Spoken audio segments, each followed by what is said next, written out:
So the key problem that marketers are trying to solve is they try to reach consumers in many different ways, and they tend to operate in silos. So for instance, the direct marketing team sits separately from the advertising or media management team, and the need is increasing for people to have a 360 view of how they reach consumers and how effective they actually are. So that is the premise for why attribution modeling is important, because it captures the impact of various touch points and how those touch points interact with each other to drive an outcome for the consumer. That's sort of the thesis for it. So we've been obviously in the space for a couple of years now and making bets in that space, because our clients really believe that for them to get a total view of their total spend, that's the only way to get there.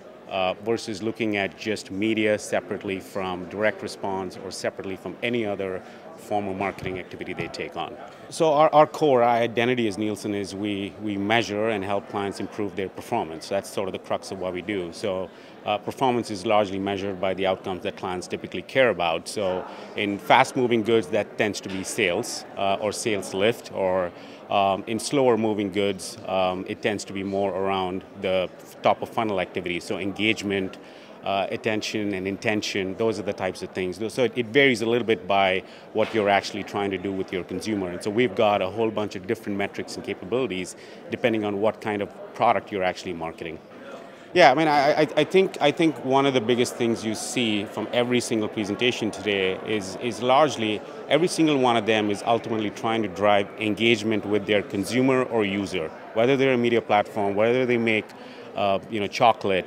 End of the day, it's all about driving engagement, because that is sort of, engagement has no limit, right? Reach has a limit, engagement has no limit. The more you can engage your consumer, the more they're loyal to you. So that seems to be what everybody is building their mousetrap around, and using as many tools and techniques they can to drive that, because that ultimately is the biggest driver of how consumers stay loyal to brands. That's been the big theme for me.